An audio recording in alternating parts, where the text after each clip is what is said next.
We know that as we've been talking through, you've heard me talk about perceptions of fairness, the importance of respect. And I do want to spend a few minutes on that because we know that perception is reality. If employees perceive unfairness, regardless of whether it exists, that can develop into negative work attitudes. That can lead to decreased employee well-being. Actually, one of our recent studies that we conducted with InVista showed that employees with high levels of professional well-being perceived that their organization enforced policies consistently 26% more than those with low levels of that professional well-being. That perception of fairness affects not only the individual, but their entire team, the organization, their outcomes, their work.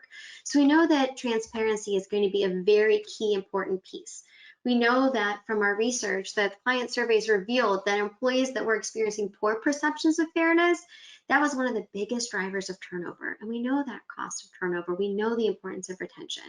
Again, that's something that here at InVista, we'd love to work with you on if you have questions about retention analytics, about ways to be able to develop your employees, and all these key pieces to be able to continue to grow and improve this.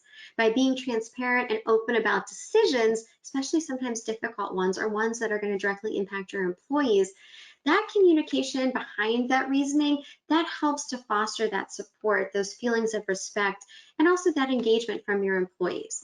As an individual, we also know that it's going to be important for communication.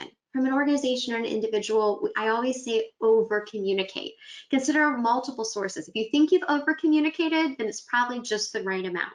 Especially with our employees that are working remote right now, having company announcements, having the team huddles, having supervisors reshare communications, having multiple points of contact, because there's so much that we're being inundated with through a technology source that we want to make sure that we are really getting that messaging out. As an employee and an individual, if you think that you're perceiving unfairness, it really is important to be able to have those conversations, even if it feels uncomfortable.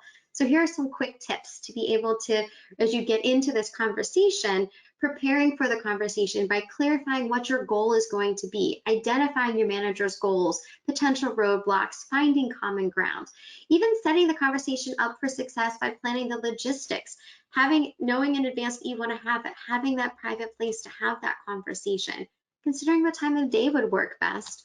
And when you're in that conversation, doing our best to respond versus reacting, listening to really understand, being able to state your observations and your concerns, and then asking for your manager's input and listening and for their responses and what they're saying and sharing. And of course, as you're navigating this, making sure that if there are follow-ups that we are, it's okay to need time to process and to go back and just show that investment. It's just the way that it's communicated.